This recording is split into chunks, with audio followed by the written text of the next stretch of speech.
we'll start off instantly and say the observing, from my point of view, is terrible. Let's talk VP for a second, because VP, just if they cannot get the momentum, it's like it's cursed for them. And I think OPGG's power rankings suck. Like, who's going to go? I have no clue. Who loves TPP? I love TPP, guys. Absolutely love it.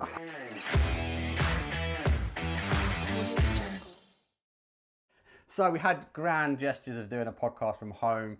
First and foremost, I am Mark Power. Welcome to Amazing T-Bone. This is the Game Day Esports for number three. We've technically done one test one, and now this is kind of two. And we want a little bit of change of scenery, so we're in my gaff.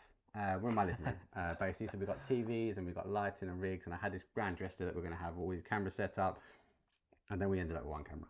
That's how it goes sometimes, though, right? But anyway, it is what it is. Hopefully you guys can hear us. We have a monitor in front so we can read your chat as well, so we can see what you guys are saying.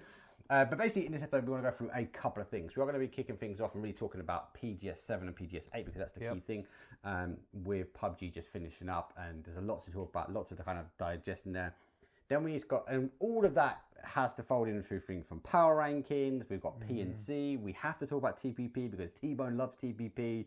And then more importantly, we wanted to do a live one. I love that people have come in and put Twitter. This is not a live stream for an event. We're not doing scrims today. No scrims, guys. We've got loads of stuff. Anyway, and then we've got questions for you. We want to do a live stream version. This is a bit of a test. I do have multiple cameras as well. We'll get the cameras set up next time so we can have more than just the one. I think it looks okay. I look terrible. You look better than me. I think the lighting setup for him better anyway.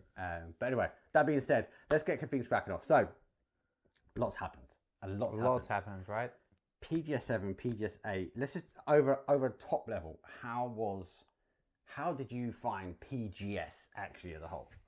So, let's just start off by a quick overview. Starting off from production side before we get into the teams and how everyone did. Production, PGS, I think it was really good. I think they stepped up this time. I think it's one of the better events that they've hosted, production-wise. We'll start off instantly and say the observing, from my point of view, is terrible. On 7, we spoke about this in the car. Yeah. 7 was worse than 8, but it wasn't as bad as some of the events last year. Yeah, so I've got to give them some kudos that actually some of the events were okay, but I do agree with you. 7 felt worse than 8. Yeah, there definitely was improvement between 7 and 8. But yeah, it definitely wasn't that good. Let's be honest. Yeah, and I think from my side, so adding to that, watching, I felt like there was fights going on, but we just wasn't watching the fight, and we were just watching 17 gaming do nothing. Yeah. But there was the fight going on. You're exactly, like, just get the fight, please get the fight, and you can see the kill feed just blew up, and you're like, oh my god. We're still not tracking the fight. Why are we not tracking the fight? But yeah, I think that's the worst bit I found about it. I felt like we was, I'm going to say biased. Definitely biased. 100%. The observing was biased towards Chinese. Yeah. Exactly. 100% right. Yeah, that's true. I felt that. It was. It definitely got better though. So we've got to give them credit where credit's due. It definitely was better between 7 and 8. Yeah. But yeah, production, great. I don't have any faults on that. Now let's get into the actual where the teams come. So PGS7, we had 17 win, obviously. Yeah. DNF second, Falcons third, and BB fourth. We're just going to keep it to the top 4, just to keep things simple. What do you think about 17 winning? Honestly, I think 17 played pretty well. Honestly, through PGS7, I think they won more or less every fight they took. I will say, I think BB played very well, PGS7. Consistent really over both. Consistent. We will talk about that a little bit later between BB. I have a nice little T-bone take coming with that. But yeah, DNF as well with obviously Salute on that roster. Absolute beast, my goat. Can we talk about Salute though for a moment? Because every day, you can tell us in my house, I can get comfortable. Every day, the first day, he was poor. It's like he had to have a day in each stage just to get set up. So I made the mistake. I put him in my fantasy team, and then the second day I took him out, and then he just popped off. I'm like, how is this guy popping off? And you've screwed my fantasy team for days. He's definitely group stage. He seems to not do as well. No. I don't know why. I think he just needs to get settled in the lobby. Maybe just. I think he's very data orientated. just from my point of view. Obviously, I don't know him personally, but he seems to be able to just read the lobby well, honestly. And obviously, groups, it changes, doesn't it? Different teams, whatever. So you don't get that consistency. Of groups, but overall, I think he's the best player in the world in my eyes right now, and continues to be. And then obviously, everyone's favourite, Tiggleton's team, Falcons, coming in third place. Third and third. Really, really consistent. They did get good circle luck in both events, but sticking with PGS7, I think they played well, honestly. There were fed zones, but they capitalised on those zones as well. Look, don't get me wrong, especially at the end, I would have preferred a BB.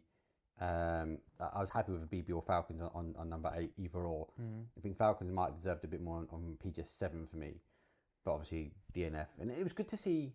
I felt like these two events, and again, it seems to be a trend at the moment. The finals are getting closer and closer and closer when it comes down to points. Like, they are. Yeah, we are finding situations where people are a couple of points away, or it's like actually it's not like, what was it, like a year, maybe 2 years ago, where we had like 3 games before the final, we knew exactly who the winner was, and we're like, this is now boring. I like that it is going down to the last game.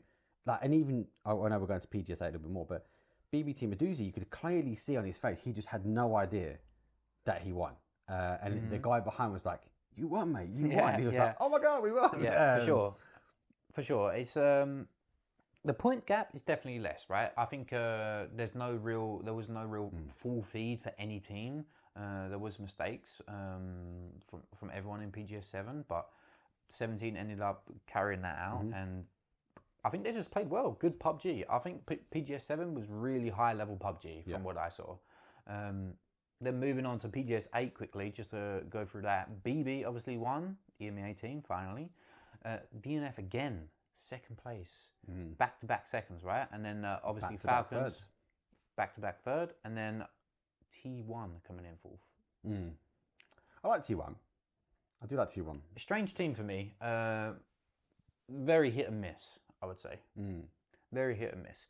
But we're going to get ready for a T-bone take here, okay? So I'm going to say it.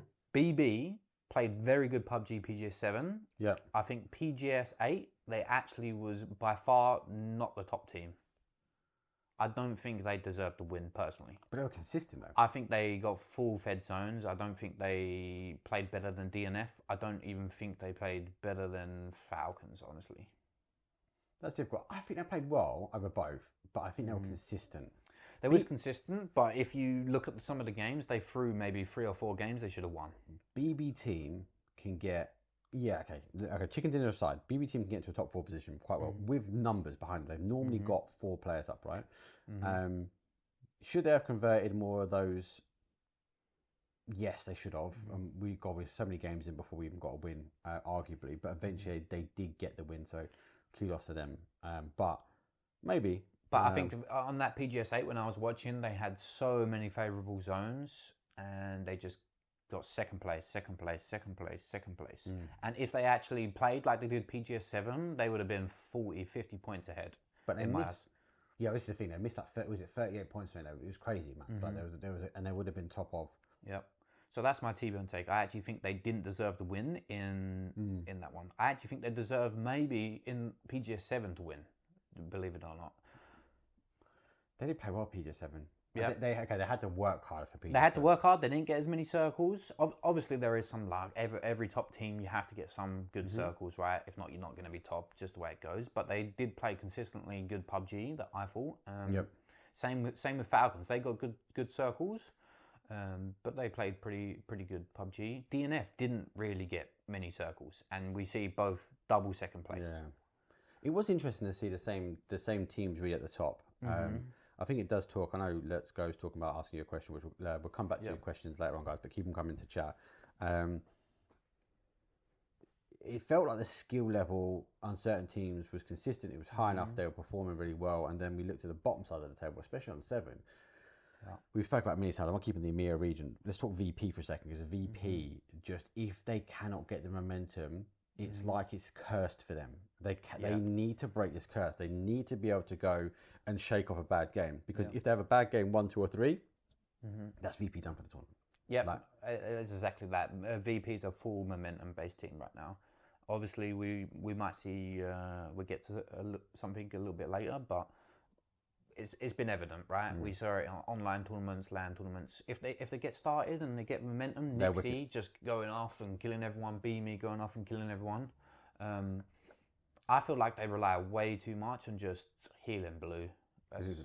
We looked at the stats, me, Pixel, and their blue damage is like more or less the same as all EMEA teams combined. Yeah, it's mad, isn't it? That's why Scream brought all those med packs in for him. Yeah, exactly. And that's something that I think needs changing, and we'll get to that a bit later as well. It will. Yeah, 100%. We need to break that down, and that's part of that question, which we'll come back to. A little bit later. We've got question time. We've got question time at the end. So don't worry. Keep your questions coming in chat. We can see them in front. We don't need to tell me to ask T-Bang because he can read it right in front of him. Yeah. Anyway, there was no major takeaways. I think the nades were great on PGS7. I think we saw a lot more explosive damage from a lot of teams, and we saw a lot of really good util being used, which was grand. And I would have hoped that have come through. I didn't quite get as much in PGS8 as 7. Yeah. But I definitely felt like it was a bit more explosive in PGS7. 17 Gaming did deserve the win, bless them. They got the first one, they got the 7th one. There's some kind of meme in there somewhere that I haven't quite figured out yet. Yeah. But I think they generally deserved it. I generally think they deserved it. And they worked hard for it. So we'll go over this. Who's your standout player from you watching PGS7 and 8? Either or. Either or. Out of them top teams or someone that's on a worse team, but I gotta go. Like, I know you're not gonna agree with me, but I gotta go Doozy. Like, because he was always there. Like, yep. And to take that, how hard it is to keep a top 4 up anyway in a scrim lobby, keep a top 4 up to an end. Take that, and you know this better than anyone. Take that, more people being in the best people, the best teams in the world. It's even harder. So for him to joystick the team into an end, I've got to give him credit where credit's due, really. I don't know, what about you? Well, even though I do say that they get circle luck, obviously I just want to say that it is hard to keep 4 alive. So BB do that, one of the best. I have said that before. They close out games most of the time, better than any other team. But I have a couple standout players, actually. One, Molodoct. I think he fit in BB perfectly for PGS7 and 8. I think he's just slotted into that team. He's winning all his duels. He's doing Molodoc things. Beryl, absolute laser beam. And the other player that, luckily I had enough time to watch some of the team POVs, and this is a T-Bone take, but I think the star player and the person what makes Falcons, sorry, I nearly said Sonics, Falcons, is Shrimzy. Shrimzy, I think, has been strong for a while. And I'm so impressed. So impressed. And I honestly think without Shrimzy, Falcons is poop. Yep. After watching. I'm gonna give Tig a big shout out. I think Tig played better. I think Tig has his role, and I think he's the anchor role. He's good at it, don't get me wrong, but I think Shrimzy, honestly, is what makes Falcons Falcons. He's an underdog. He's an underdog. I think the pressure, last year the pressure was very much on Tig. He didn't quite perform. I felt like the pressure slightly off him. Kicks in there. This kind of kick and Shrimzy thing is strong. Like, I can't disagree. I wouldn't rate kickers higher. Honestly, after watching the POV, I think his Shrimzy and Tig. H-Win is just doing H-Win things. I think he's good IGL early game, but then I feel like Shrimzy is really their comms on point. Really steps up. Really, I honestly, that is my T-Bone take. That Shrimzy is Falcons. What about Kiss? I love Kiss, man. Kiss, he shot me PGS8. Honestly, he just went out. He just killed people. Top killer winning. Yeah, but I think so. Yeah, he just both of them. He just destroyed. Right? He's just running around killing people. He played very well. Most disappointing team. Come on. Most disappointing team. That is a hard question. Really, I don't necessarily think anyone really disappointed me. I mean, obviously 4 AM they get where they got. Baffles me. I would say Na'Vi. PGS8, 100%. PGS8 was Na'Vi, right? They just didn't do anything. It was a full flop until last day, and then Hakatori just said, "You know what, guys? I've had enough of this." You could tell that the mind switch on that last day was like, "Guys, I've had enough." Hakatori just went out. MG3 just knocking everyone. Love it's coming through in chat. A couple of things for me. Navi PGS8 was just appalling. Gen G non-show. At 4 a.m. non-show. 4 a.m. is always going to be like that. Godfrey's on the roster. It's just not going to work. Non-show. Petrichor Road disappointed me. I thought they were going to do a lot better things with that roster. I did say that, right? I did say in one of our podcasts that it could work very well. The firepower is going to be there, but is the mindset, is the team cohesion going to be there? And obviously it wasn't. Wasn't right. I would have thought E-Arena would have gone higher. Expendables played well. Rock for me was a shocker. I think they were a shocker for a lot of people. They somehow, I'm going to say it, they somehow wrapped their way to the end zone. And they got there. And a lot of their points were based upon placement points, which is fine. That's part of the game. Yes, they need to level up the aggression piece. But when you took a rock and you kind of took that, was it 3 versus 1, 3 versus 2, and then it went to a 1 versus 1, and then a doozy just pushing over blind. And I think that was the moment where Rock went, actually, we're here to fight and we're here to stay. And I felt like a doozy, and I could be wrong, I felt like a doozy pushed him thinking it's just Rock. I'm better than this. I can close. I think it was just poor play by BB. Honestly, it was just 1 by 1 poor play. They should never have won that, but is what it is. Happens to the best of us. Res came into clutch, right? Res came into clutch. Okay, PGS7. Let's go PGS8. Because we actually have a lot to go through, guys. We've been given big shout. Pixel is helping us out, right? Pixel is helping us out, and he'll be videoing this. And a big shout. You can clip that and live the dream. He's given us a huge topic of things to go through, right? So Pixel's the goat. We're trying to level up again. So he's trying to take some really 2 disorganized people. With only 1 camera now, bless him, Pixel. Sorry for the video editing. That's my bad. And now we're going to try and level up. So he's given us a list of huge things to do. And Emotionally, he's not in here because he's getting ready for the Balkan Cup, which is kicking off shortly. PGS8. Obviously, BB1, great play. Good to see them. And I think that's well deserved. I'm not going to take anything away from that. Kiss for me was the standout player. Like, I think he was farming. The other one I want to give a shout out, which I did do well, is Nixie. Nixie's damage was huge. Nixie produced high, but they're unable to convert. And I want to deep dive again back into VP because we know they're not a momentum. We know they're a momentum-based team. We know they've got a little bit better momentum at 8 compared to 7, but it still wasn't to be. You can take Nixie's damage 2 ways. One is that he's owning people, or 2, he's not doing what he should be doing and farming ADR. Yeah. So there's 2 ways to look at it. I'm not in the team. I don't know for sure. I'm leaning more towards he's just farming ADR and not doing things. A lot of the time he's getting a knock. Now we're behind the ridge. We couldn't get the confirm, which I kind of get, right? And that's part and parcel. But every team's going to have that. But it's an interesting take. It is an interesting take. Now, VP. We're going to see what happens. I still suspect, as I've said before, that maybe we're going to see Ibby removed soon. So. We've heard this rumour, and you've mentioned this a few times. And let's, for those people that haven't seen the other episodes, don't forget to subscribe now. Not to this channel, but you can. Not to this channel, like at Game Day Esports on YouTube. I think it was last episode you talked about this, and maybe it's the one before because we had wind. Mixie joined FaZe, right? Number 1, right? So that there for me is a big shift that the FaZe could be replaced. And then the rumour started coming out correctly. He's going to shift over, and Ibby might not be anymore with VP. Nothing's been confirmed. Did Ibby perform well? He was okay, but the whole team didn't perform. So at some point, back to VP, they're going to have to do something, right? So I think it's going to change for sure. You still think that they're going to shift? 100%, yeah. The only thing I know about PGS is if you qualify, you have to play with the same roster, so they couldn't change it. Impossible. Yeah, I get that. And with FaZe not qualifying, it makes sense to me. It makes sense to me. At least I think that's going to happen. I think it's most likely going to happen. We will have to wait and see. I don't know for sure. Yeah.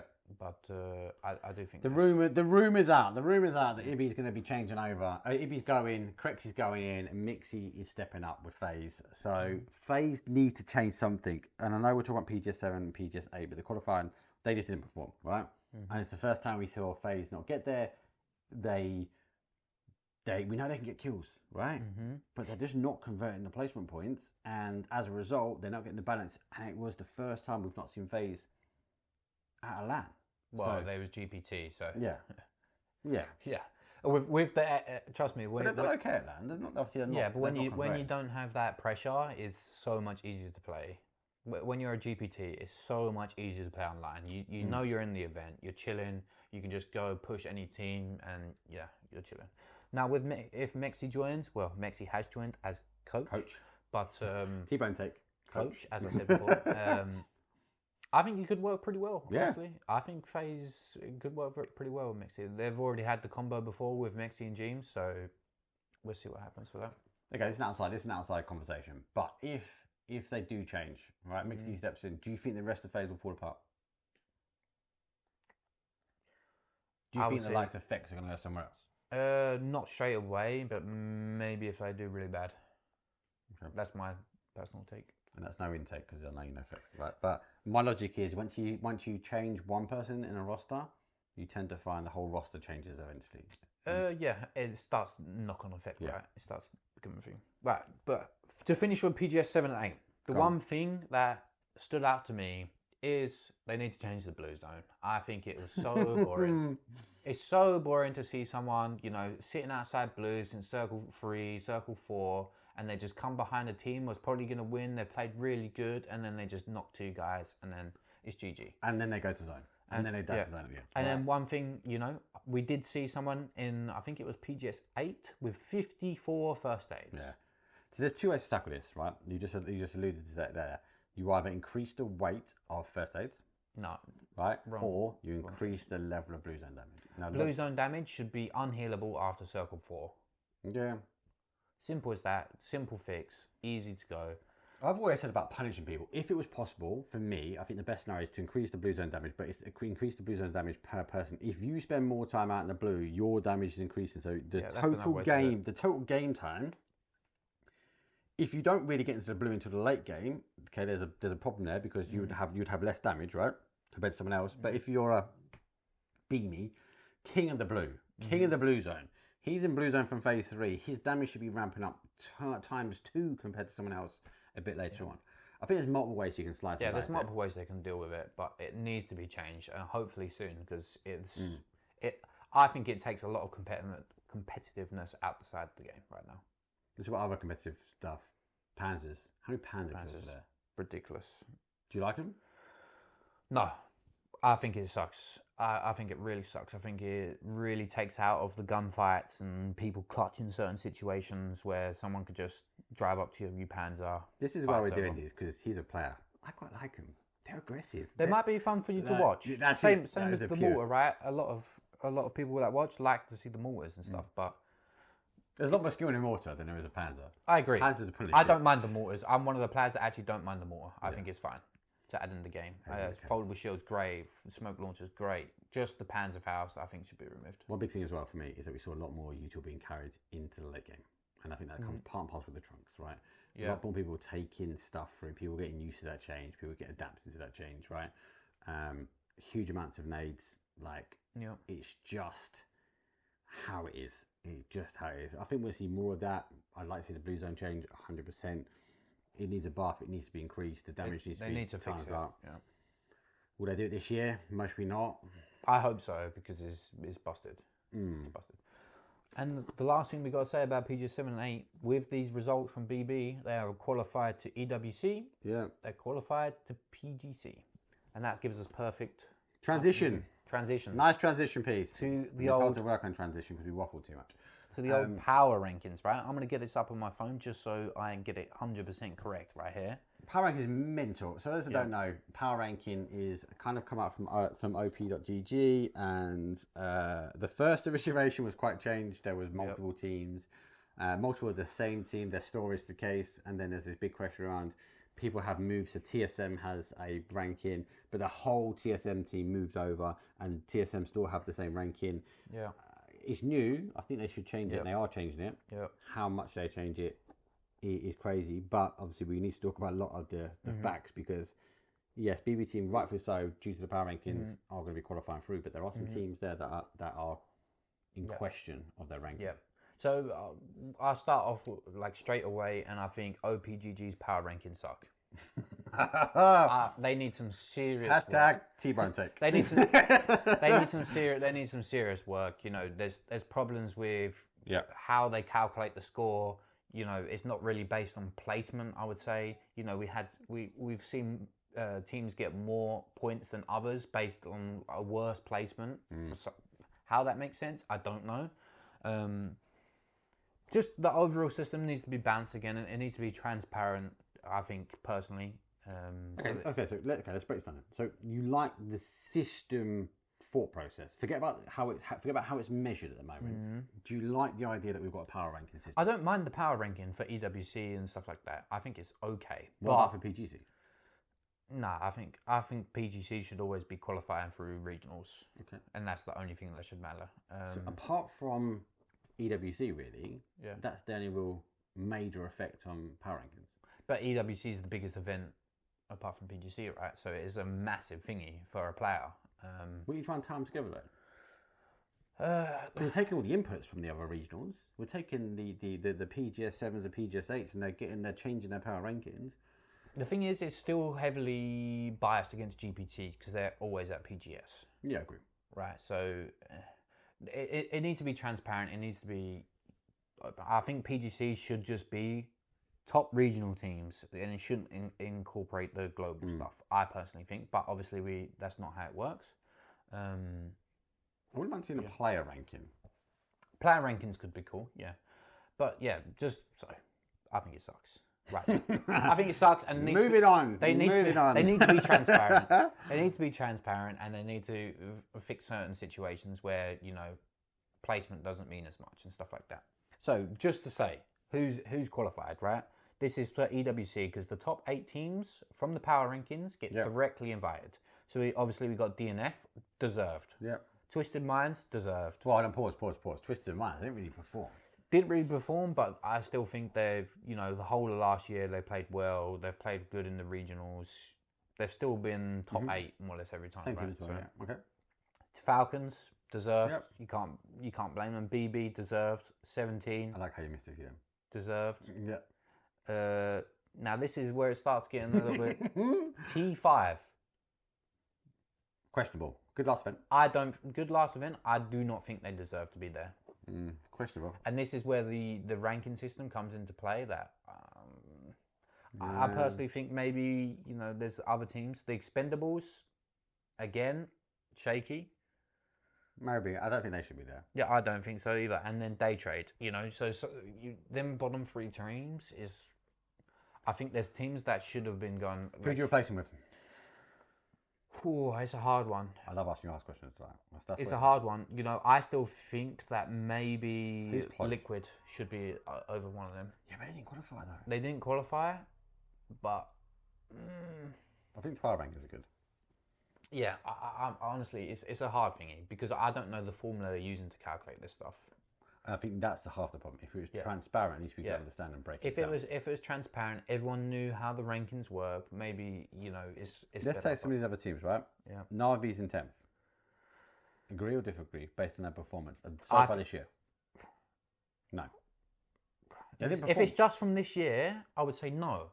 But it's not. The power rankings are not based on just from this year. I personally think it should be on a 12-month rolling. Yeah. Right? So we're rolling the 12 months. So basically, as we go past an event, the year event before drops off, right? So we would have had Navi's performance last year knocked off now from the last 2. I would say no.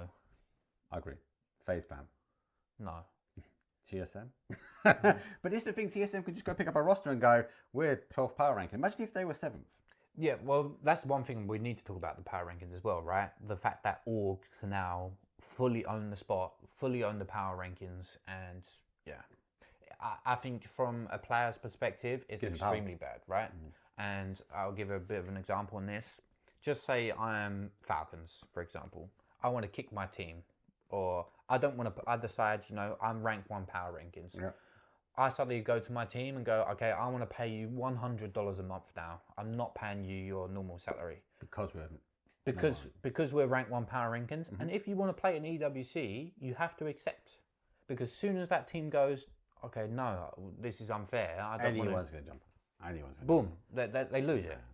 And then they can just hire another team. Now, I'm not saying that is going to happen. Obviously, that was just... It's going to happen, mate. That was just a purely made up situation with Falcons, and I'm not saying that's so. Let's just get that out of the way. But that's just an example of what orgs can do now. You can do all the work as a player, and then suddenly your org can say, "All right, we're not paying you anymore. If you want to keep your spot, you're just gonna pay under us for free." My thumb's hurt. I've been scrolling so far down to find you. Yeah. For Esports, 34th place. Not good. And, but, I would say we deserve that. We haven't qualified to any online global. But again, you've got Ascend that's harder than you. Like Luna, maybe arguably GNL. Like, But I think there's teams ahead of you that shouldn't be there. But Sonics is ahead of you. But they don't exist. But obviously, these teams they've made it to global events, and it's obviously heavily biased for globals. I get that. Okay, so we like there is a power ranking. We don't like that we're in agreement. We don't like that we don't know how the power ranking is done, and also more importantly that we don't know how the power ranking is done. Because exactly, yeah, that's the biggest problem. Okay, so we keep. I'd love to see a power ranking for players. I'm not gonna lie. I think a power ranking for players would be so cool, and it would help so much for things like fantasy, like points and understanding why some people cost more and some less. But that's just a bit more. I kind of think there is a power ranking for players, but that isn't released, right? Yeah, exactly. And I think that's a good idea. That'd be cool. I think they should add that. I think that's pretty cool. Wait and see. We'll wait and see. Right, moving on. We've already spoken about the next bit. So PNC. PNC. Now, you can't talk about a lot of stuff for obvious reasons. For training and quality purposes, you can ask away, but he cannot answer you in chat. Yeah. But I can ask tricky questions for him as well.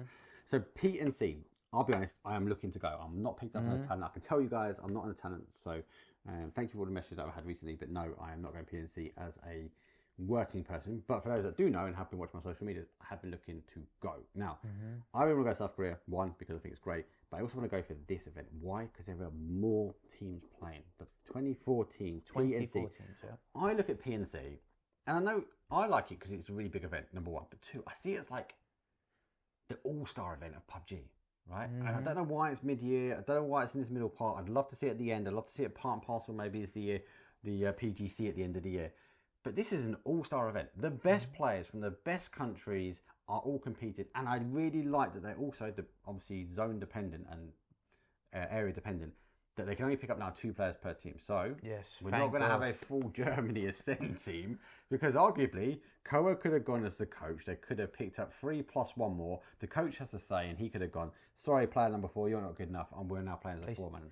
They seem to have balanced it across all regions like that, actually. So even Korea, the last 2 times... Only Team India, right? It's only India. It's only Team India, which has a separate qualifier, but that's fine. And big shout, India Gaming, you're in chat. GG's, bro. I know you've been a part, you've been messaging me, so keep up the good work for India. But good job from PUBG. This is a good job.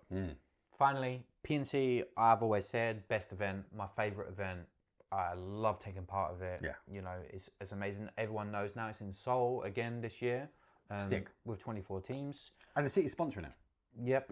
So that's going to be obviously crazy. It's just an awesome event. Anyone that, you know, watches, I think everyone could say, you know, PNC is the best. Now, there has been a little bit of kickback on the teams they've chosen. Yeah, but again, I don't fully understand how they're picking the teams. Okay, I don't know how to understand it either, but I think it's based on regional player base, viewership and stuff like that. So just to add, we got Spain chosen. 4 processes in Spain. Let's go for them. I didn't even know any players from Spain. Oh, it's exactly the same. I was like, the first thing I was like, who lives in Spain? So that's the first thought process. Like, who's gonna go? I have no clue. So that choice was very weird for me. Yeah. I think there's definitely you got Czech Republic, Pixel, stuff like that. You got, you know, loads of Baltic states. So that one's going to be... The Baltic region is huge for PUBG. That one's going to be crazy. I don't know who's going to play for that. Don't expect them to do well. Moving on to France. Again, all the good French players are gone. Needix.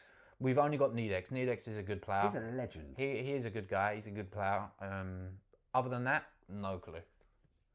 I don't know who they're going to pick. Needix is 100%. I don't even know any French players. There's a few out there. But of all of them, the best one I know of is Needix. Needix is the best by far. I would say he's the only one up to standard. Yeah, I agree. Obviously, we've got Germany. We talk about them a bit later. Who do you think is going to be in Germany? So we definitely have 2 from Germany. We can go from Germany. We've got 2 from Ascend, right? Yeah. And stats-wise, I think it's got to be Chris. Yep. Kilika don't count. Pains? I think Braxco outperformed Pains. And we need to check this. I haven't checked this. I haven't checked, but I think he did. Okay. So there's your 2 locked in from... There's 2 from Ascend. I think that's a missing from Pains. Pains is a good shout. He done well last PNC.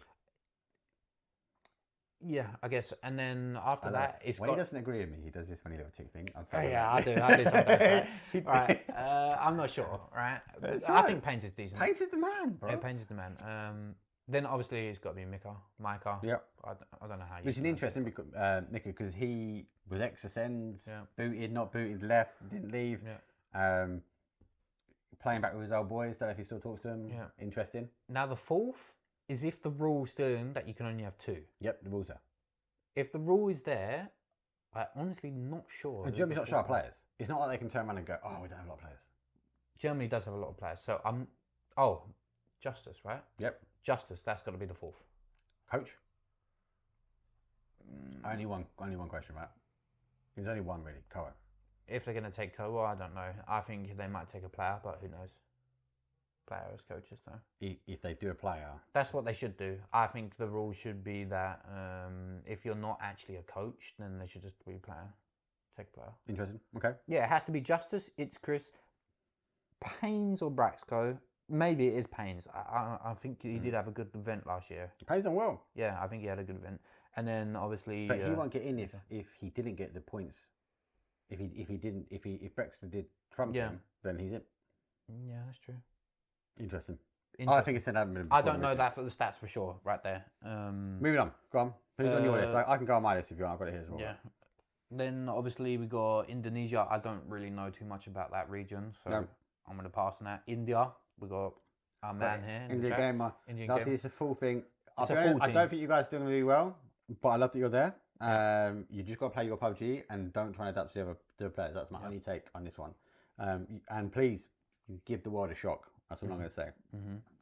Obviously, let's just stick with the EU teams. Then we got Poland. Okay. Poland was a weird choice. I was really surprised they chose Poland. Obviously, you got Marslek. Are we going to see Marslek though? You got Cappy. It's got to be Marslek, right? It has to be Marslek. It has to be Cappy. Yep. Then the other Polish players a bit unknown. I don't really know them too well. Marslek on that sick. There is about 2 or 3 Polish players, so they're going to fill the roster, no problem. Next up, Sweden. Our man Fuzzface is back. He has to be back. He's one of the only Swedish Fuzzface versus Marslek will be amazing on BNC. So Fuzzface is back. I don't know who the rest is. They've been playing TPP. Oh, you were there last week, yeah. Yeah, they've been playing TPP. Yeah, they didn't do very well. Let's just say that. That's why I can't wait for them on land. Clash. So obviously you got Fuzzface. Mac and Dark, I believe, played an event, so he should be going. I don't know the other 2. It'd be interesting to see. Again, it could This is what I mean by the interesting choices. You know, the Baltic region had a lot of players, a lot of people playing up for these tournaments, and I can't even name like 4 Spanish players. I can't name 4 Swedish players. What, Norway? Who would go for Norway? Norway, obviously, our boy 80. Yep. James, obvious. Has to be. The third one should be He-Man. Yep. This is just going based on stats. They've already released. It's based on stats, so I can say this, guys. This is just my guess. I don't know for sure. And then the 4th, who knows? They get to choose. They've got Intense. They got Techers. Techers a good shout, you know. Yeah. Techers a good shout. They would choose from. Intense is a great shout as well. Very difficult. Yeah. Obviously, you can't talk about Team UK. Team UK should be obvious to everyone, guys. It should be the same, right? But Should be the I am going to throw you the question, right? Coach. I think you should take Scoob. Scoob is a legend, and arguably, and I only base this, and this is not against any individual, but I base it on performance. And yes, VP has done as well, but he's coaching teams at global events. Yeah.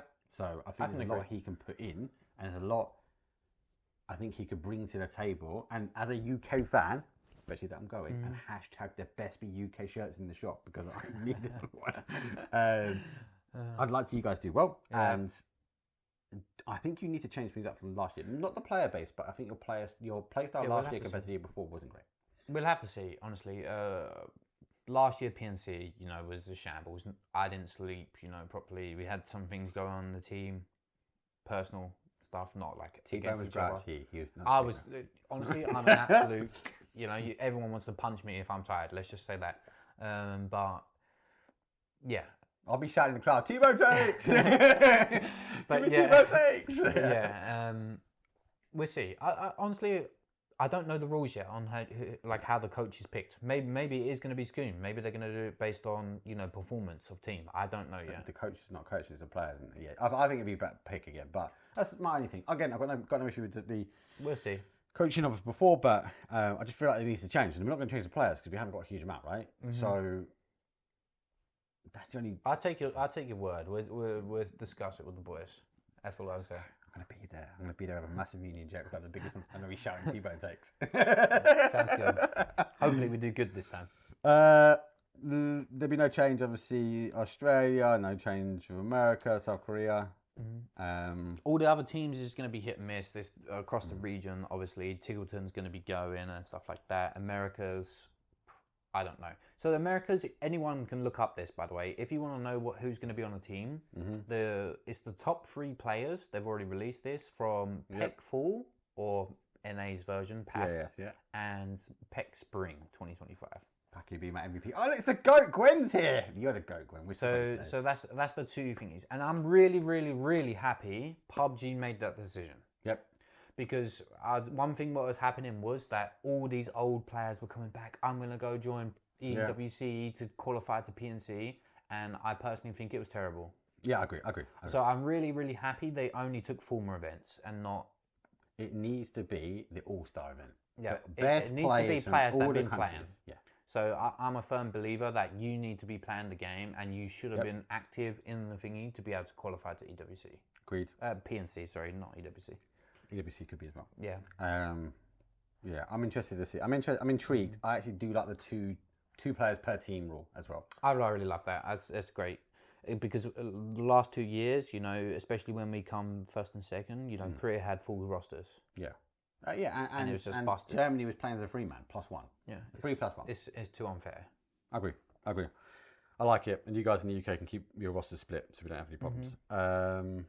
Cool. I'm excited. As I said, I'm looking at flights at the moment, looking at hotels. Now you gave me a couple of shouts for hotels as well. You've been there before. So I am excited. I think it's going to be a good event. Hopefully they've got shirts on sale. Hopefully. I plan to bring the camera with me, guys. I will be doing a lot behind the scenes, I hope, as a viewer. Yeah. And annoying people like him. Like me. Cool. Look, our transition nicely to EWC. So, EWC. Big event. Huge event. Biggest event, arguably, in the whole year. Event, yeah. Right? The most important as a player, for sure. Before we get into invites, format, slots, all that jazz, I do want to talk about FUT Esports. And I've not spoken to you about this, and I do want to talk to you guys about what is the plan for EWC, because you missed out on 7 and 8, right? Yeah. Reset, go again. Do not carry it forward. What are you guys doing at the moment to get ready for EWC? It's a good question, honestly. So we played bad, obviously, right? PGS7 8 qualifiers, it wasn't the best. We was probably focusing on the wrong things, exactly. And it was a little bit off. We could have easily qualified that tournament. Let me just say that. We had good circles. Everything was going our way. We just flopped when it come down to it. But what we're trying to do right now is we just need to focus on our team comms. So that's a big thing for us. And what I mean by that, and it'll be important for anyone was watching too, is two-way communication is how I put it. So how you interact with your teammates. For example, T-Bone, go here, take this. I'm going to hold this angle for you, So simple things like that make a huge difference. And it's what BB, for example, does extremely well. Twisted Minds does it well as well. And just doing that type of stuff is what we kind of lack in our team. And that's something that we really need to work on hard, and hopefully the improvements are being made. Okay, that side. I want to see you guys there, more importantly. Yeah. Okay, cool. Let's talk EWC. Invites format. 3 EMEA slots, 3 American slots, 3 Korean slots, 4 APAC slots, 3 China slots. Lots of people are going to be up for qualification, right? Yeah, everyone basically gets 3 slots. APAC gets 4. Obviously, the 8 power ranking teams, we've already discussed that a little bit earlier, get invited. The qualifiers start at the start of next month. Yeah. Start of June. So opens, you guys can sign up. I think the sign-up's already open, right? Now, yeah. So if you want to play, get in, sign up. Closed quals is starting on the 13th, I believe, and that's where the partner teams are invited to. So it's going to be interesting because we're not going to see Twisted or BB. Well, at least I hope. If they do, I'm going to be absolutely furious. I'm going to be on Twitter boom, boom, boom. I'm going to be raging at Crafton. But we shouldn't see them because they're already qualified. So 2 slots are additional, right? So 2 opportunities, especially in our region, for them to go through, which is better for us. So, yeah, it's still top 3, but there's no Twisted Minds and there should be no BB. And sorry, what I mean, let me elaborate. It's 2 teams potentially just farming points for the sake of farming points. Yeah, because obviously we have no info that there's PGC points. So if there's no PGC points, there's no point in them playing. Yep. Interesting. So that's definitely going to change the dynamic of the lobby quite a bit. 50k for MVP. I love it. Okay, let's take that away from it. Who do you think, top at the moment, as it stands, who's going to win EWC? Who's going to win EWC? Or the qualifiers, you mean? No, EWC. We're going straight to the level. We'll work our way back. Oh, who's going to win EWC? Honestly, DNF is looking super good. I think DNF, if they played like they did PGS7 and 8, they have a good chance to win. All they need is that, I don't know if I'm pronouncing this right, DL, something like that, right? He needs to stop trolling, right? He was running people down, his teammates. I love it. Nah, I'm just messing. But they played really, really good. And I think with a little bit more circle luck, they would have won both of them events. Interesting. I think this year BB. But honestly, BB, as I said, PGS7 they played really good. PGS8, I think they didn't even deserve, top They 6. didn't deserve it, but they won it. Love it. I think if they can be consistent again, I'll put them up there. I think Twisted Minds don't know what's going on. They're doing Well, this Twisted Minds, you got to remember that they had to hot drop Pero like every game, more or less. Is that the right call? I think so. They need to fight for their spots. I think it's... Will they fight for their spot for EWC and bomb out? I guess so. Mental, innit? It's a sacrifice, but if they're their spots and they think they're going to do the best from, look, it's a long game for them. But doesn't Twisted Mind all turn around and go, what's going on, guys? That region is huge, man. I think it's long game for them. Future. Yeah, I think Twisted Minds is going to do good no matter what. So if they can grief Pero for a tournament or 2, then it's worth it. Interesting. And I'm glad they're not going to PNC, I'll be honest. But okay, cool. That's interesting. Yeah, something tells me BB. Something tells me BB. BB's been playing well. I can't fault them. They've been playing really, really consistent. As I said, PGS8 did not look good, personally. Really, really, really. I'm being serious. Like I'm sure if you asked a Doozy, he would say the same. Yeah. They got really great circles, and they should have been 30, 40, 50 points ahead. Yeah, they just couldn't convert the top 4. But obviously they won. They played good enough, got good circles. So yeah. Take it. I'm going to talk. Anything else about EWC? Other than... I'm looking forward to it. I think we'll talk more about it. Foot needs to qualify, please. Yeah. Well, the thing is, we're doing another podcast before. Yeah. So we'll talk more about EWC, a lot more detail. Yeah. We'll mostly see a lot more about teams that are qualified getting through. I think we'll try and pitch one in between. So at least we'll get an idea of who's going through to the regional finals. And we can talk more about the teams. Yeah, exactly. Cool. Who loves TPP? T-Bone loves TPP. Yeah, so I love TPP, guys. Absolutely love it. Everyone. How are you doing so good at it? Honestly, TPP is a weird one, right? I don't like it, but Pixel, he's been hyping me up. He's been messaging me, making me play TPP, and I started to, like it a little bit more, and people hate me for that. So I don't actually mind it. Okay, I don't actually mind it too much. I think it's okay. You love it. I don't love it, right? Bro. No, I'm gonna get so much. There's a clip online about you saying it. I'm gonna get so much shit for that, but it's honestly not that bad. Okay. Pixel's editing this. He's gonna dub you, mate. Yeah, I know. You are gonna get dubbed, mate. No, but honestly, it's not competitive game mode, right? I want to start off with that. TPP, you trade a T-Bone. It's not a competitive game mode, all right? I'll say that, right? But for me to play it, accident touched the mic. For me to play it, it doesn't feel too bad. I don't think it should be the competitive game mode of PUBG. I would say that outright, but yeah. Okay. Let's break it down. Let's break it down a bit. So, a couple of things. PUBG had been in contact with me while I was in Greece, and it was very nice to talk to PUBG while I was on the beach. And there's a couple of things like we spoke a lot. It was all about TPP. and they were talking about how they want to try and improve it. They were talking about they taking the feedback. They've been reading the chat, mate. They've been taking the feedback from the chat, and yes, there's been a bit of trolling in the chat, but they're taking the general message and they're like, how do we address this? Okay, and let's talk competitive, because one of the big things it's not a competitive format. Now, as it stands, I like TPP as an additional, revenue stream, especially for the players. Again, I wouldn't like to see it take over TPP. I do like the competitive standpoint behind, and TPP is goated. I love it, Pixel. Welcome in. I like it, but it needs to be an additional circuit. Yeah. So I've said this in the previous podcast, right? The way they're doing the circuit is great. I like it. If they had that plus FPP and you could choose, and the main focus of competitive is FPP, and they use the TPP as a gateway into FPP for players, just to get them into the basics of comp, the settings, how things work, and then they can level up to the more hardcore battle royale FPP mode. I'd be all for it. Yep, I agree. But if we're going to the point where they're thinking, okay, let's just scrap FPP, I think it's a terrible choice. And that's where you think it's going. I think next year, and you said this in our podcast, it's going to be a full TPP thing. I think this is their year that they're judging it. And I think, obviously, they really wanted to switch. And that's what they're going to do. I personally think they're going to do it. So if it happens, blame him, right? I want to share some facts and figures. Now, I can't put any of this up on the screen. I can't confirm and deny where it's come from. But I do want to talk a bit about what, and I'm pretty sure I shared it with you. I did. I do want to talk about some of this, right? We can't go into specifics, right?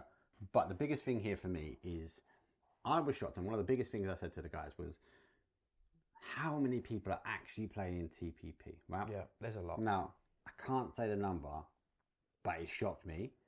And then I asked the question okay, what about our region, the EMEA region? And yes, it wasn't as high as the global rankings, and there's no surprise we believe that actually most of the TPP player base is sitting in the Asia Pacific region, right? And out in China. But I was still surprised. There were more people playing TPP in the EMEA region than there is FPP. Yeah, I mean, I already knew that. I've said it before. I've said it before that most Asian players, they VPN to EU anyway, so it looks like they're in EU or based in EU. So you think numbers are skiffed? They are for 100%, 1000%. Still scuff, mate. There is a lot of people playing TPP, and if for casuals, it's great. I think if you just start playing the game as a casual, you're going to have more fun playing TPP than FPP, most likely. Because it's not as competitive. It's easier for people to understand the game, and it's easier for people to learn the game. I get that. And then if I put my business hat on, it's easier for PUBG to make more money because you're selling skins. Yeah, they can see the skins, they can see the cars, whatnot. No, as I said, I don't think it's a bad thing. I think the whole circuit is good. Look at the stats. There isn't that much in for what we can see at the moment. We can see a comparison between some metrics of FPP and TPP. And some of the metrics from FPP and TPP, surprisingly, are very, very close. Kills, average damage, headshots, longest kill. Obviously, time survive, you made a really good point about this one earlier. So actually the time survive's higher in FPP because obviously you're not like sort of hiding away. Time in blue's higher when it comes to TPP because you can sit behind a tree and go, I know there's someone watching me. I don't need to move. I'm going to sit in the blue. So it's give and take. But we did ask the guys today, and they are going to give us the stats. They have said they're going to give us the stats. We asked a very crucial thing. What's the difference in nades? The nades, for sure, I've explained this before, is when you're in TPP, mostly you're just popping smokes, you're running on them, launching nades at people. The nade usage, the smoke usage, the nade damage, all should be way higher in TPP, personally. I agree. I think we'll see that. Anyway, when I get permission to share, we will share this out. Because I do think it is a interesting stat, and I was quite surprised when I spoke to the guys. But also I do like the fact that they are trying to improve, they're trying to understand. They had some ideas, some of the ideas are good, some of the ideas are bad. I gave them my honest opinion. If they make changes, they make changes. But I think if they do make changes this year, there might be for the better, it might not be for. But I do think they are at least one, are trying a few bits, right? And two, I think it comes back to, you mentioned it already, this year seems to be more about Is it going to work? Yeah, they're test running it. They're test running it, how they're going to change things, you know, how it all works, how the player base reacts, how the Asian pro player base reacts and stuff like this. And my personal thing, I don't think anyone likes it. I don't think there's many pro players in the scene right now that like it. Apart from Pixel. Apart from me a little bit. Absolutely lies, mate. Absolutely, he loves it, mate. Pixel collective. Yeah, obviously the Masters series, the Super Cups, they're honestly fine. It's not. I like the format. Okay, let's talk about the format because no one might know the format. So the format is you can sign up for scrims. You can sign up now. They run Monday through to like Thursday. Sorry. Yeah.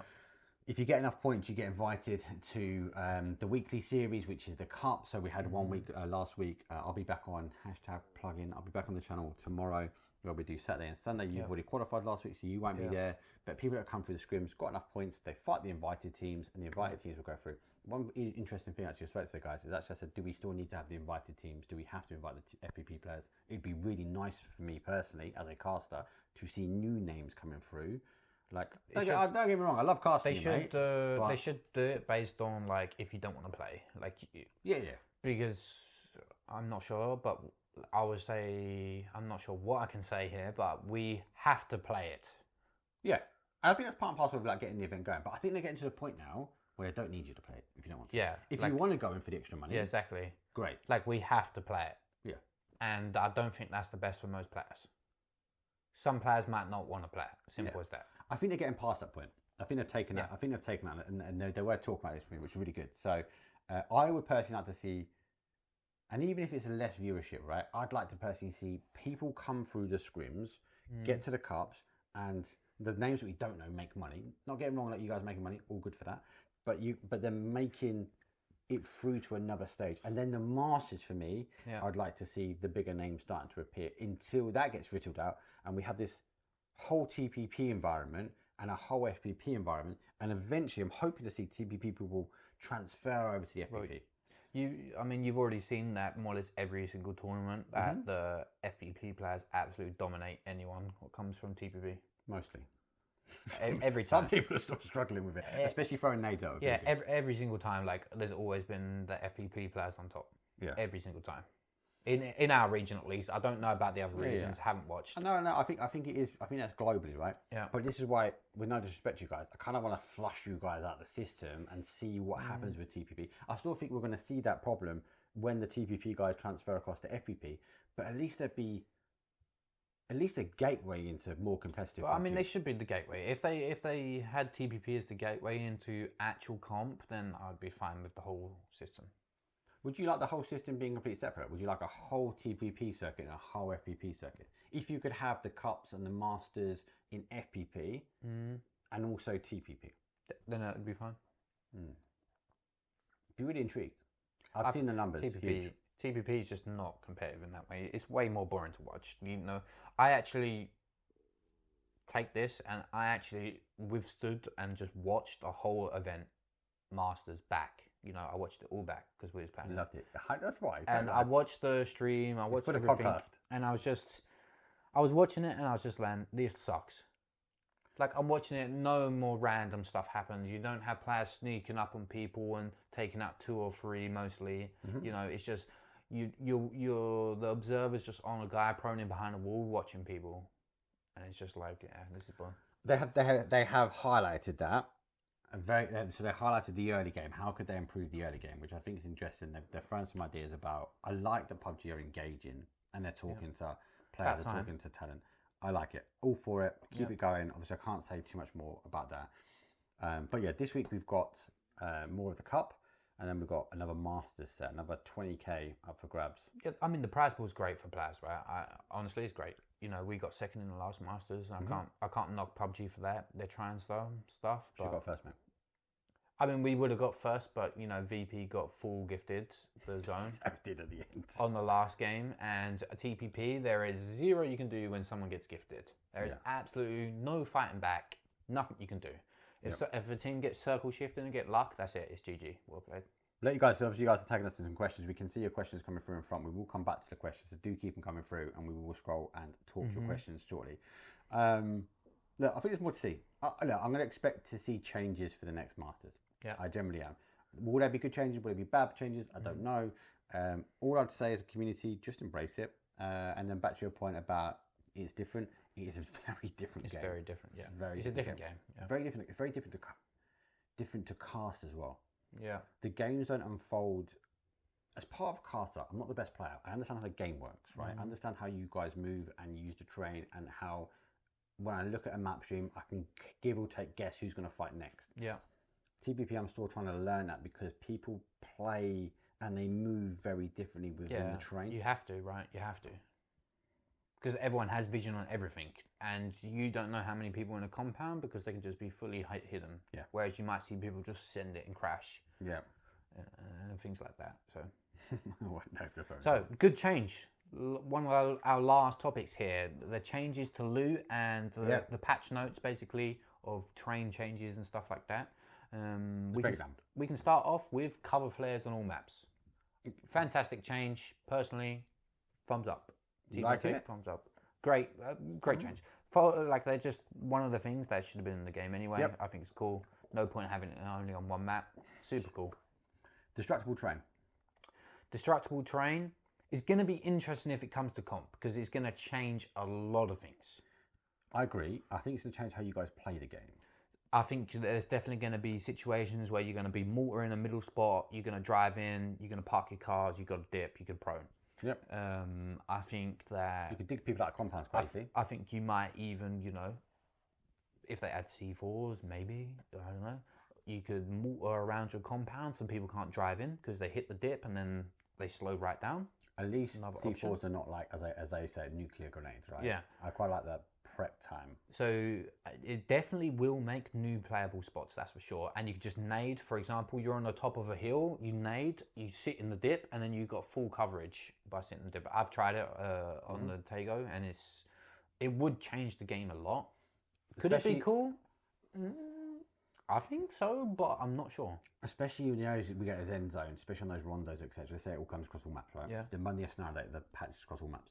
You'll be able to potentially dig yourself out a trench in an open trench. Yeah, you could throw nades forward, prone through it, and then, you're sneaking up to a team. You are spending too much time on Pixel. I know, Pixel's a bad influence. You are spending too much time. Honestly, right? He spoke about putting the boats out. He's one of the first people with a car. I see my man with a pickaxe nearly every game just hitting the floor. He needs to start. He's in chat. He needs to go start playing Minecraft. He loves it. Yeah. Pixel would be the guy that would deploy boats in buildings. He's done the That's bikes. another one. Inflatable boats not in esports right now. And I see no problem with inflatable boats in esports. They should add them in. Adds an extra. I think it's adds an extra rotation onto mill base. They buffed them recently. That was a bit too slow before. No reason not to add it. It does also add in. Yeah, but Pixel's just going to deploy them in houses. Yeah, I know. That's the thing. But they do break. They do break pretty quick, so it's kind of okay. I think they should add it. It doesn't affect the game. It's better. I'd rather they had stuff like the inflatable boat than adding in Panzer House. Pixel's the man who sits in those little bunkers and he's put gas cans everywhere around. And now it'll be gas cans and then it'll have a deployable boat. So now we can actually get down to him in his little mine because he's digging his way out. Another change they also made is the vending machines and pots. With Do you like vending machines? I think the vending machine with the first aids is dumb. I don't understand it. I think it's dumb. Like, I tried it the other day. I got a jackpot, got like 4 first aids, and in total I got like 15 first aids. It's just beaming machines, man. And it's just going to be the same thing healing outside blue. You're going to have one team that has decent circle. They're going to spam the machines, have loads of first aids, put them in the trunk. Yep. And you're going to have another Lucrux situation where he has 54, and he just heals all the way to circle 7. Beamy blue, mate. Beamy blue. I like the pots. I agree. I like the C4's got a time. What about camo car nail? Camo car, I don't get that. They've added that. It's basically you put a camo net over your car. It is absolutely useless. You shoot it once, it disappears. I don't get it. Absolutely ridiculous thing to add in the game. No, don't understand why. It's stupid. I don't understand it. I genuinely don't. Maybe you're going to miss it but most people play on low settings. I play on ultra, so maybe it's going to be a pain in the bum for me. Right? It's a waste of time. Let's just say that. I don't get that one. The vending machines, meh. The pots, yes. Pots the C4, the inflatable boats, interesting. The flare, big win. I like the season pass. I think it's cool. I like the big furry jacket. Yeah, everything else is fine, really. It's not a bad patch, to be fair. No, the patch is fine. I mean, it's going to be interesting. As I said, the biggest change will be the terrain damage. They obviously added the red zone on every map and normal as well. That don't affect esports, but there will be a chance, like when it's going to be in esports, maybe. You know, one of the things, and I won't talk about the topic, but one of the things we talked about with PUBG, and it came up a few times, and it kind of sat with me, is they kept on referring back to the normal game. They don't want to take esports that far away from the normal game. Yeah. They want to be able to, for people like me that understand, that love watching PUBG esports, be able to get into a game and not reenact what you guys do, but still play. So then on the flip side, that worries me slightly, because will we see deployable car cover? Will we just see destructible pots and all the other bits and pieces come to esports, because they want to ensure that the game is like for like? I think they will. I think that in the end, it would make sense for them to just put everything in there. But we've seen the Panzerfaust. That's the most broken stuff in the game, you know. That's in esports still, and they refuse to remove it. You love it, but as a player, there's not one player would say that they enjoy playing against Panzerfaust. I agree. I think everyone would say that they should remove it. Yeah, it is an agent of chaos on my side. I'm a viewer to the Destructible. Yeah. I love it as a caster. Because I bet you do. I know who exactly to pick on and watch their POV. Yeah. It's just no skill. It's just like someone crashes. Noob tube at its noob tube. You kill 4 guys out of a car. Wow, that was fun. If I put my playing hat on, I agree with you. I can't disagree with you. It's crap. Take it out. If I then put my oh my god, something just exploded hat on, I love it. But I get it. It just doesn't make sense. But then the Panzerfaust could dig holes. Or destructible cover, you'd be able to blow through the side of the wall and then fight your way through. Yeah, it's just forget about it, I think. Moving on. Remove it, please. Remove. Moving on. Buff blue and remove the Panzer, please. I love it. Okay, cool. Let's talk questions, right? Is there anything else you want to talk about? We've got lots of questions coming through. More people have been jumping in chat, so apologies if you are late to the party. For those that are late to the party, Pixel is helping us out, so give him a big shout out and shout out GG's, mate. And he wants to do a live stream version of this. Will it be a live stream all the time? Mostly not. It mostly be in here. I don't mind it in here. Plus we get to order takeaway after. Yeah. Let us know in chat what we should get takeaway. But I do need to get the other cameras on. So Pixel, apologies. We eventually got down to the grups of it, and we've got one camera on. But I do have the capabilities of swatching cameras. But as you can see, for training and quality purposes, it's not great. So I will fix that. I've got loads of cameras in here. So that being said, let's go question time. So lots of agreements around the observing from Let's Go. Obviously we've seen India. Ask T-Bone if he thinks the overall skill level has dropped. The use of blue zone healing, blue zone nades and Panzer seems to have made PUBG comp look like a hardcore COD match. Do you agree? The overall skill level has not dropped at all. I actually think that most players in the game are way better, way better than there was before. Okay. Now there is some noob tube stuff in the game. The blue healing is one that I think really depreciates the value of a team that can rotate well, keep 4 players alive, when they can just get run behind and killed by a guy healing out circles, like circle 7. Yeah. I think, I think the overall skill level is way higher than it seems. Just all the individual players are insane now. Like really insane. I do think we are good, and I think that's why we're getting closer and closer when it comes down to the end tournaments and grand finals. That points are getting closer. Let's Go, Story Green, obviously Twisted Minds, they were terrible in both tournaments. I kind of agree, but I think that's part and parcel of the petrichor fight.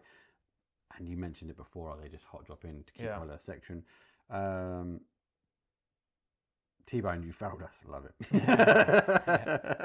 We did have one question. I had one question on Twitter from the Indian gamer, actually. Who's in here now? GG. Yeah, he's in here right now. So he asked me a question. Why do teams join an org after they've qualified to an event and then play poorly, basically, and end up disbanded? Now, I was thinking about this a little bit. It's a pretty good question. One thing is, when you join an org, you get a salary. Yep. Right? Mostly, not all. Most. Yeah, but what? Give or take. Give or take. Yep. So mostly you'd get a salary if you join an org, right? If you've already qualified to an event, most orgs would reduce the percentage they take. Not always. It's just from personal experience.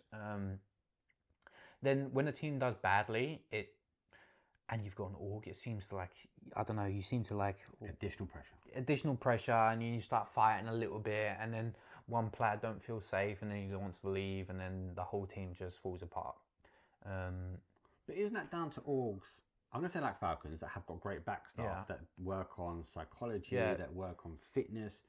But they've got the budget. Yeah, but surely the org, obviously despairing of budget, should be looking at players' mental health. I'm not a big one for mental health personally. I'm very good at sort of checking my own, and I'm all about working. That's kind of how I deal with it. Not everyone knows how the capabilities. I kind of get that, and everyone needs to find their own way of doing it. But I still think it's a responsibility of an org to look after players mentally. They should for sure, but that's not what happens. Unfortunately, you know, especially with the ecosystem of PUBG right now, the money's not there for them. Then the money's not there, and it's very predatory between players, especially if you're a young player. And I always say to young players, please go get advice before you sign a contract nowadays, because it's really, some of the contracts I've seen are horrific. Let's just say that, and they're basically slave labor, essentially. And then just to answer the second part of the question, which a lot of people didn't quite know, obviously before an event, it's like a transfer window, right? For a lot of sports, it's like a transfer window where if a team qualifies, an org will go and be able to pick them up within a short window of time.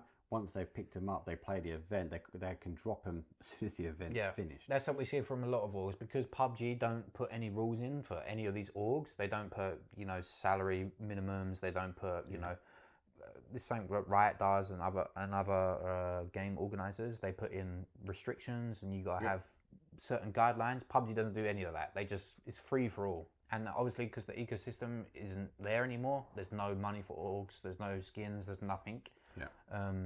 It's basically, they play the event, they play poorly, the org goes, out here.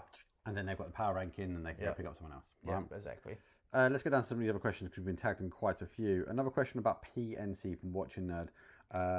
What's your take on including teams like Spain and France? We touched on this slightly. Watching Nerd, I was like, who plays for Spain? I think T-Bone was the same. France, I think France deserves a spot, because obviously we do know there's players that are out there, and I think Nedix, a big shout for Nedix, again, I think should be a player kind of guaranteed on that team, right? Spain's a funny one for me. Are there better countries out there that I would pick beforehand? Yes. There is, for sure. But obviously this is PUBG, this is a all-star event, this is a fun event, this is just an event for PUBG. It's not meant to be full competitive, basically, right? It's, as you said, all-star, top players. Looking to go. And it's for fun, basically, you know. Now, I wouldn't have chose Spain, personally. I think there's definitely Baltic regions that deserve to go way more than Spain. And they've got a huge player base. And they've got player base, they've got active players, but it's PNC, it's not fair. It's not how it works. PNC is not a competitive event. Yeah. That's how they say it. I'm going to get a flight. Yeah. I've got to go. I've got 24 teams. I've got to go. Because to be fair, just buying the shirts out there will pay for my flight. Because the cost to get stuff back is crazy. What else we got here? Loads of questions still coming through. Speaking of Panzers, Mark, what do you take on Mortars? I think Mortars should remain in the game. I think Panzers realistically should go out, again, from a player interactive how the environment works. I'll be intrigued to see, obviously, if we have Destructible cover come to Esports. I will kind of sort of then lean back towards the Panzers. I think it will be a useful tool to dig people out of compounds. But there is no skill. There is no skill in using a Panzer compared to how the Panzer works, it kills people through walls, so there's no skill at all. It's busted. Should be removed. Simple as that. No question. There's a skill mortar, you have to put it down, you have to measure, you have to fire. At least you have a chance to dodge it. You have to fire. You do have to fire. You have to fire the distance, you know. You've got height elevation as well. Yeah, height elevation. It all comes into effect. So, and it's kind of fun to watch. All right, if I just forget about me being a player and I just watch it, Mortars can be fun to watch. I agree. Thank you to appreciate response, especially players base, and are doing India. India game is your guy. You need to tap him up. He's in chat. Yeah. I'm like, well, India. He's pinged me a few times. So anything I can do to help, I've got him through to some discords and stuff. Cool. There isn't that many. Have you got a couple more on Twitter? I think we had one on Reddit. I'm going to quickly check before. Big Mo Selects and Falcons having something to say at EWC. Falcons put everything in EWC, guys. That is a huge run for them. EWC is the push, and then you obviously see them play a lot for it. Proper Essex lads. Oh, you always have a lot. So here's a good one from Emotional Golf. It says, "Why is PUBG so hard? Why is it so hard for PUBG to publish tournament like at least 1 month before?" I'm guessing he means the data from the tournaments. PEC was 14 days before. EWC a new record with only 10 days. So while I do agree that it would be nice to have all the dates set in stone, you know, way in advance. Dates, but they did launch out something in November, but rough dates. It's rough, but you know, for people working, etc., it's hard. And after being involved in it for a while, you know, it is hard for them to post exact dates because anything can change with the venue, the country, you know. I believe before, I don't know if it was PUBG, but there was a tournament organised in, for example, Turkey. They posted the dates, then there was an earthquake, unfortunately, and, you know, it changes everything. So it's in Greece, mate. Yeah, so it's very hard for them to post exact dates. Now, I do agree that 10 days before is unacceptable. I do agree with that. People need to book time off work. Visas, etc. Visas are not really. Visas. You don't really need visa for... I need a visa if I go. You don't really need visa for, you know, playing qualifiers, but... Yeah. But 10 days is crazy. It should be way more. I can agree with that. I think that is unacceptable and they should really work on that. And I hope they do. I hope they make it at least 1 month before. Okay, keeping on the topic of time, we've had a year, and this is the start of the second year of where we see the format of 1 week, have a break week, and then another week. Yeah. This year, they've kept the same talent for both, so it wasn't a fly one talent in, fly a talent out. So the talent have been there for 3 weeks. Yeah. The players have been there for 3 weeks. If you qualify for 2 events, that's like pretty much half a year going at you. 2 months of a year, which is going up the wall. Do you still like that it's a gap event, or would you want to see events completely separated out again, or would you rather see a back-to-back weeks? I still think that it's stupid that you qualify to 2 events, personally. Okay. I think it's unfair for players. To answer that question then, right? So you qualify, go to an event, slight break, qualify. But I understand from a budget point of view for Crafton or PUBG that it's way easier to do 1 event, you qualify for 2 and keep everyone there. Yep. Now, I haven't qualified. I think 3 weeks away is kind of a lot. And it's probably quite hard for players, but I don't really know how they can change it unless they up the budget. But you got to remember that, again, they're supposed to pay for people to be there in the middle. Talent-wise? Talent-wise, yeah, but players, no. It's org-based then, right? Yeah, but the orgs don't pay players extra for being there. That's just mandatory. That's just part of your plan. You know, as a player, you don't get paid anything apart from your normal most of the time. I'm not sure. Like, if I put my business hat on, I get it. I get the logic of event and double event, right? I'd like to go event. Yeah. I kind of the middle week for me is a bit strange. The only worry I have with the middle week bit is, would we maybe wash event 1 and event 2 together? It would just feel like the first event.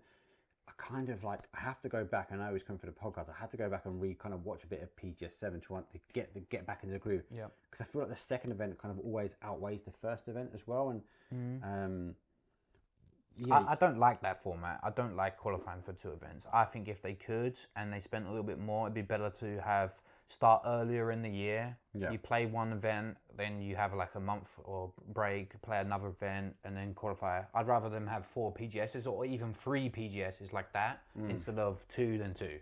I think as a player, it's more fair. I think it's more fun to watch. That's how I would do it. Do you think they'll change it? Because obviously, in this year we got PGS10. We would have rounded out at 10. Do you think they'll change it? I don't know. I don't know what they're going to do, honestly. I really don't. Unfortunately, ending on a 10 is not too bad. And if they are testing things like TPP... I still think they're going to switch to TPP, unfortunately. Interesting. Cool. We've got a good question here from Watching Nerd again. Do you think India and other subcontinent regions will be included in APAC tournaments in the future? This, I don't know. India's a funny place though, because they sometimes get pulled into our region more than APAC, and sometimes they get pulled into APAC. Arguably, there's enough of a player base potentially out there to have its own, but it needs investment. So, I think the whole thing with India playing was so they can have their mobile app running and stuff like this. This is how I think it worked with PUBG. Now, PUBG Mobile's huge out there. yeah, right? PUBG Mobile is big, so I think they had some issues with that, and that's why they're adding them into PNC and stuff. I'm not sure, because India's a massive place, the ping's going to be crazy. I don't know. I guess they would join APAC, but Could India have its own regional? they don't want to spend money, though. It's pretty evident with everything, you know, they don't want to spend more money budget-wise. They're trying to make it more profitable, you know. I honestly don't know. It's going to be hard. I think they probably do deserve to have their own region, honestly. Okay. Their own qualifiers to stuff. I think it's kind of okay. I think it could be their own region. I think there's enough player base out there to do it. Ping obviously is an issue at the moment. Whether it's TPP, FPP, interesting. If they've got a big mobile base, my logic would be that this is not in any way mathematical. It's just thoughts and feelings.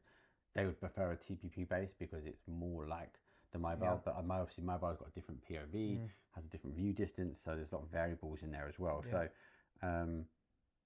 yeah, I don't know. I'd like to see him as their own region personally.